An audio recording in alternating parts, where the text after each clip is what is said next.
Muy buenos días, es sábado, además de un final de la semana que ha sido de recuperación, sobre todo de dar un poco de aliento. Llevamos 4 semanas ya sin que en el fin de semana pensemos que un banco va a caer en Estados Unidos, que no es poco, y a partir de ahí la fotografía clara, la fotografía ya de un mercado que ahora sí va a atacar, a ver si puede conseguir recuperar al alza, romper techos después del techo de deuda en Estados Unidos, y a la hora de ver también cómo la Fed ya ha anticipado en la jornada de ayer que habrá pausa. Otra cosa es que luego venga un movimiento de volver a recuperar las subidas de tipos de interés en 0,25 puntos básicos, hacer ya una colocación mucho más estratégica, mucho más táctica en el entorno del movimiento de subida de tipos de interés, que tiene ya la pausa, que es al menos lo que el mercado esperaba, lo que el mercado quería. Haz pausa y luego vamos a mirar, data a data, como decíamos ayer.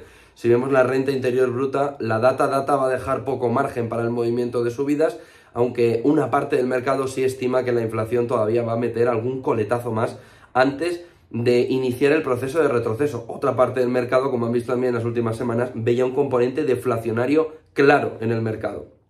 Banco Central Europeo, tenemos ya descontado 25 puntos básicos. El foco se gira ahora, este fin de semana, hacia la OPEP, que se reúne para ver si hace recorte de producción para elevar el precio del petróleo. No parece que ahora mismo esté encima de la mesa, pero cuando se inicie la discusión, una parte de los miembros de la OPEP sí lo van a pedir. Vamos a ver también cómo se lleva el mensaje de ese recorte de producción de la anterior reunión de la OPEP, donde parece que miembros, y no solo Rusia, sino varios miembros, no habrían cumplido con la cuota asignada para conseguir recortar el precio, la producción de petróleo y aumentar el precio. No solo Rusia, hay más países que no habrían realizado ese movimiento de ajuste. Vamos, en concreto, lo que se está viendo es que ni Irán, ni Venezuela, ni Nigeria, ni Libia, ni Angola han hecho ese movimiento, porque una parte de la OPEP está diciendo, oiga, es que lo hacemos solo unos pocos, con lo que el perjuicio para nosotros es mayor. De tal manera que la reunión de la OPEP tiene un contenido geoestratégico, político, muy grande, pero la mirada fundamental va a estar en la producción-precio.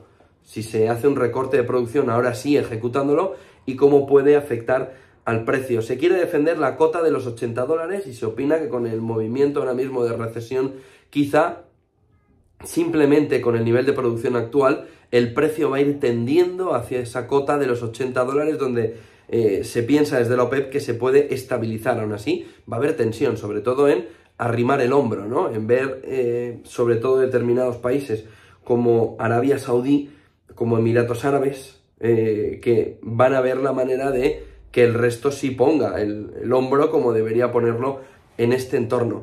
En un fin de semana en el que se habla mucho sobre todo de ese viaje secreto que anuncia Financial Times que ha hecho Estados Unidos, que ha hecho Bill Burns, que es el funcionario de más alto rango de la administración Biden que ha visitado el país. Ha hecho un viaje secreto el jefe de la CIA para intentar descongelar las relaciones y evitar el decoupling económico. No es menor que ese viaje a Estados Unidos lo haya querido hacer en secreto. Ahora Financial Times lo pone a la luz de la opinión pública y dice que esa visita, ese viaje del director de la CIA, de Bill Burns, viajando el mes pasado, una visita que califica Wall Street Journal de clandestina de uno de los funcionarios más confiables de Joe Biden, y 5 personas que, dice Financial Times, están familiarizadas con la situación, han dicho que Bill Burns, un ex diplomático de alto nivel al que con frecuencia se le confían delicadas misiones en el extranjero, ha viajado para hablar con otros funcionarios en China e intentar resolver una situación que parece que para Biden se le está escapando ya definitivamente de las manos. Tiene miedo de meterse en ese último año electoral en una situación en la que China centra gran parte de la opinión pública, esa relación, y sobre todo los efectos que puede tener un error en la gestión exterior con la segunda potencia económica del mundo. Hay que tener en cuenta también otra entrevista que esta mañana resurge, luego veremos la de Zelensky en Wall Street Journal, que sería el frontispicio principal de este sábado. Dice uno de los principales asesores de política exterior de Lula da Silva, que está ganando Brasil mucho cuerpo en esa discusión geopolítica hacia dónde va la guerra, dice Celso Amorim que las preocupaciones rusas sobre Ucrania deben tenerse en cuenta, o si no, podemos llegar a una situación parecida a la del Tratado de París, donde el final de la Primera Guerra Mundial solo fue el inicio de la Segunda.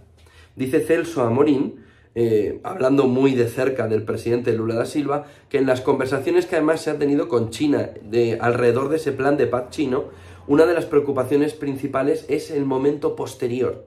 Lo que dice en esa entrevista a Celso Amorín es que si no queremos tener, dicen palabras textuales, una tercera guerra mundial, e incluso si no tenemos eso y no queremos tener una guerra fría, todas las preocupaciones, dice Celso Amorín, dice Brasil, todas las preocupaciones de los países de la región deben tener en cuenta, si se quiere la paz, debe tenerse en cuenta la opinión de todos los países de la región, es decir, también de Rusia.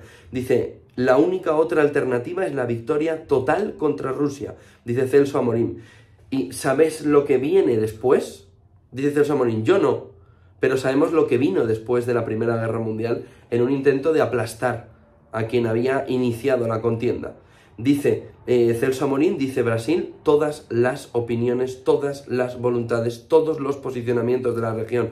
Si se busca una paz a largo plazo, tanto China como Brasil están de acuerdo, y otros países también, en que esa posición tiene que ser integrando todos los países de la región para conseguir de verdad una paz duradera y no solo el inicio de una contienda peor.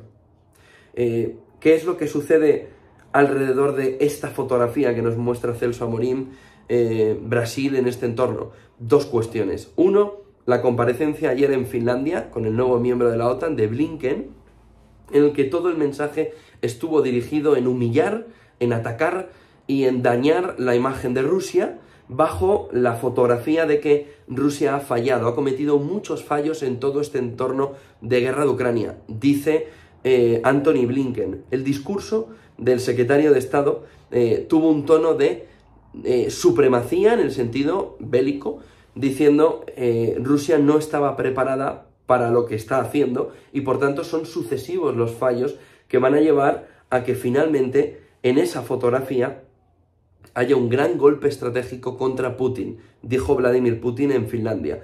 Dijo, la guerra de Putin, del señor Putin, dijo Blinken, ha sido un fracaso estratégico, disminuyendo en gran medida el poder de Rusia, sus intereses y su influencia en los próximos años. Cuando se miren las metas, los objetivos estratégicos a largo plazo que había planteado Putin, no hay duda, Rusia está significativamente peor hoy que antes de la guerra de Ucrania, militar, económica y geopolíticamente. Y todo el mundo, dejó entender Blinken, sabe cómo va a terminar esta guerra en Ucrania. Dice, donde Putin pretendía proyectar fuerza, ha revelado debilidad. De tal manera que ese mensaje desde Rusia no se está entendiendo o no se está analizando en una manera muy positiva. ¿Cuál ha sido la última reacción que no tiene por qué tener relación directa con el discurso de Blinken de ayer?